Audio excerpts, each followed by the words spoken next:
I found a video that has some fantastic things that I wanted to get into and sort of talk about. So let's go ahead and get it started. To talk to other like level one autistic people, specifically if you're late diagnosed. Um, do you feel like it's possible to regress to level two after already being diagnosed level one? Okay. Right off the bat, fully, okay? And I think the thing that a lot of people overlook is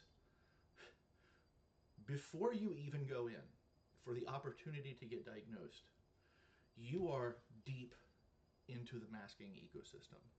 You have been putting on a costume that is so much more than a costume, right? Because we think about costumes, we think about like, oh, it's so and they put on a face. Like for us, it's like a suit of armor. Like we are, our masking selves are very different. So even when you are getting diagnosed, you have to be diagnosed through the masking process, which for many autistic people means that they get misdiagnosis. Either they don't get diagnosed at all, or sometimes they get diagnosed lower than they should be, right? So you are getting diagnosed while masked. It would be a different story if you were getting diagnosed unmasked. And what I mean by that is like, I think this is a pretty common experience after you're diagnosed to deal with a lot of skill regression. Um, I look at the person I was before being diagnosed, and I am a shell of that person, which, overall is a good thing because I'm not masking. But then I'm like, okay, so all of these people who knew me when I could mask are now looking at me like, what the fuck is wrong with you? Like, what? So this is fantastic, okay? Because what you have to remember is that when you have been the masked version of yourself, everyone that knows you knows that version of you. That's the version of you they've been dealing. So not only, when you go through your autistic regression, which, if you're not familiar with autistic regression, it's a whole other conversation. But when you go through your autistic regression and you start essentially like burning these connections to masking, because you're literally like severing connections to a process that you will no longer be able to do, everyone around you is meeting a brand new human being. And so while you are experiencing life with a brand new set of senses, you hear different, you interpret different, you see different, everything is different. You have to be aware that everyone around you is having the exact same experience. And they have watched you be a version of yourself that to them was comfortable and good and calm and exciting or funny or whatever, not understanding that that version of you that they knew was a complete facade. It was a manufactured fallacy. What do you mean you can't go get a normal job? What do you mean you can't do all of these things? And it's viewed as like laziness. And I'm starting to think that like, uh, obviously I had to, like, I'm so high masking. I think I masked so much during my assessment that once I started to be able to unmask, like, I feel like the masked version of me is able to be level one, but if I'm trying to be more authentic, like, I I cannot work a normal job. Like I said, right? When you when you start regressing, and if you really do think about it like severing these connections to all of these different coping mechanisms you had before, you can't get them back. It's the way that I sometimes call it, it's a bell you can't unring. Like once you have severed that, you cannot get it back. And so what happens is, before, when you were able to work your corporate job or work whatever you were doing, and you were able to go in and for some reason you were able to knuckle down and get all that stuff done and listen to your boss, and the executive said a stupid joke and you were able to awkwardly laugh at it, and you were able to sit in all the Zoom meetings, and then now that you're aware of what's going on, you quite literally can't do those things anymore. Like you really genuinely truly can't. Like I'm dealing with that now. I've had thousands of people in my comments talking about the exact same thing, and it's a real phenomenon, just like this woman's talking about. If you're new to it, you're gonna go through this. I promise you. It sounds like the craziest thing, but stuff that you easily did before, and by easily I mean that you masked your way through and you needed your recovery time or whatever, once you go through that unmasking process, you can never do those things again. Like, you're not, in a lot of ways, you're not going to be okay. I can't. I think about like the mental cost of going back to work in a typical setting and having to mask all day. And I'm already like, if you've seen people making TikToks about like, what's the point of life? Like right now, everything's really stupid and pointless. I'm like definitely at that point. Like, where I like clocking out sounds great. I've, whew, yeah, I've had those conversations with myself. I've had those conversations with others, because once you find yourself in that position where you're like, how the hell am I supposed to do this? Like, you don't know what other options you have. I mean, I'd be lying if I said that 4, 5, 6 nights a month I don't wake up with absolute world-ending dread at the idea of, like, hey, I'm skirting by right now. What happens when I'm 55 years old? What happens when I'm 65 years old? How am I going to be able to afford to pay my, like, what will my living situation be? I'm never going to be able to retire. Social Security's, and so once you're aware of your disability in the grandest scheme of things, there is an element of it that that becomes very powerful, because you do become aware that I'm too broken for this system, and I can never pretend my way back in it like I was before. A lot of the time, if I go back to work, I am confident I will end up hospitalized. I'm confident. And it is so Just for, yeah, when I got my diagnosis and went back to work, there were elements of it where, um, like, I had a 4 month mental health leave, whole 9 yards. I went through a large portion of my unmasking, my regression before I went back to work.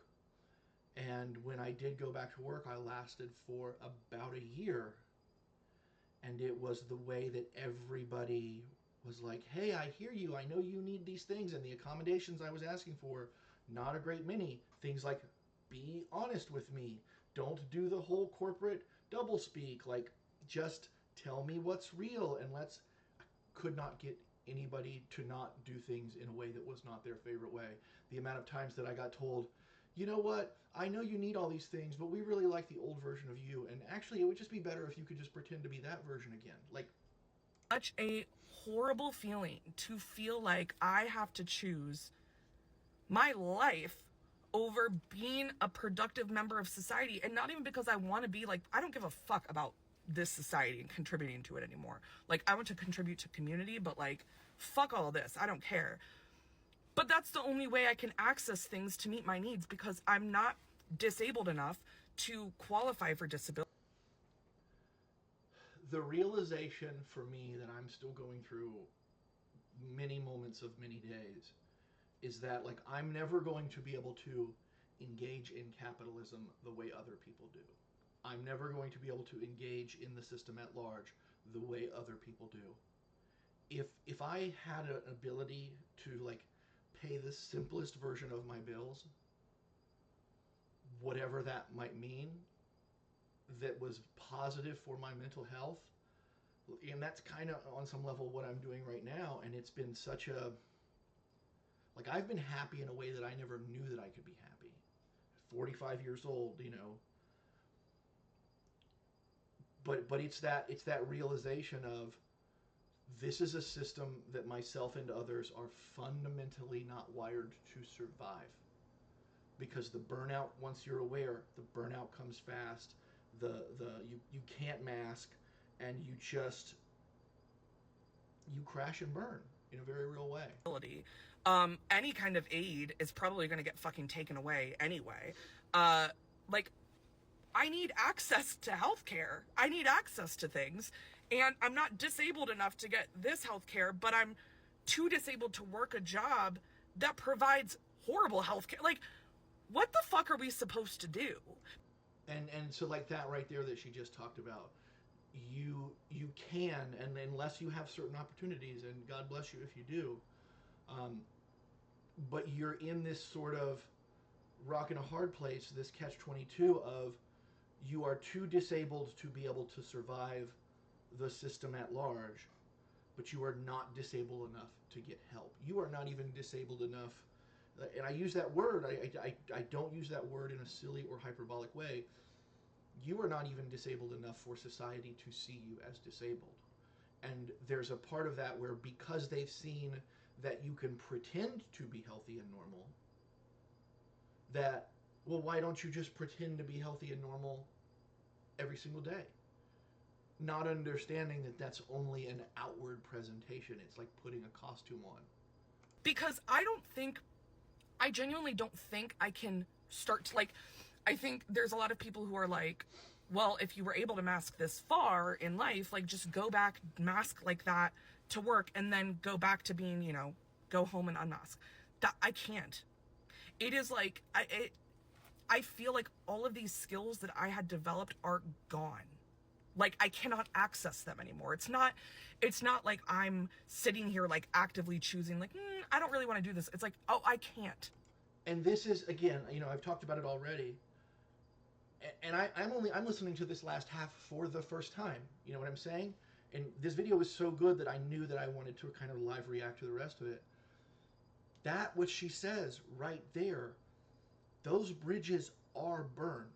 And if you are autistic, I just prepare for this. I'm not trying to scare anyone. I want you to be armed with information.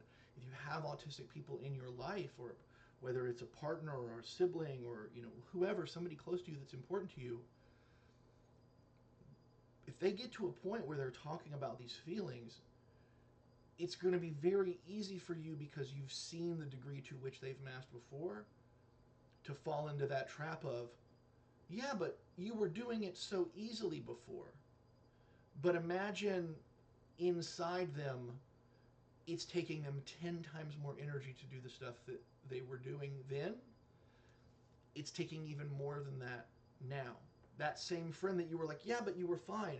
You got to remember, that was the friend that was hiding all weekend in their room watching cartoons and drinking Diet Coke, not wanting to go out.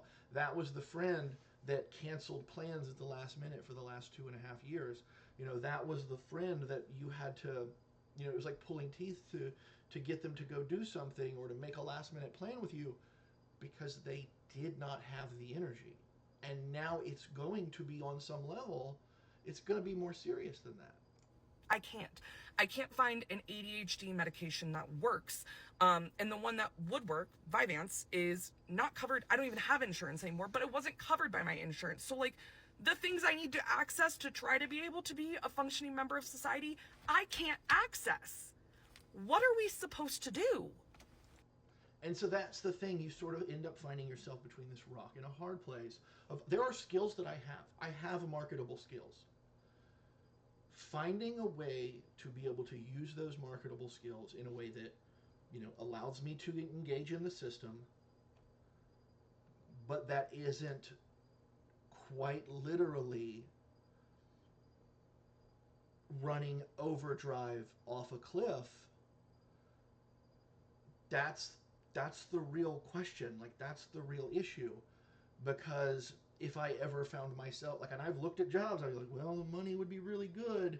And then I think about the fact that I would be spending 45 hours a week stuck in an office doing a job that could totally be done remote, but the powers that be still want me there. And then having to do, basically listen to people that don't actually know what my job is, tell me very important reasons as to why I don't know how to do, like, it's a bridge that once you cross, you can't come back from. And these are questions that are extremely important. These are questions that you're going to have to ask and come to terms with the fact that more often than not, you might not have answers. And I don't say that to scare you. I just say that to tell you what's true.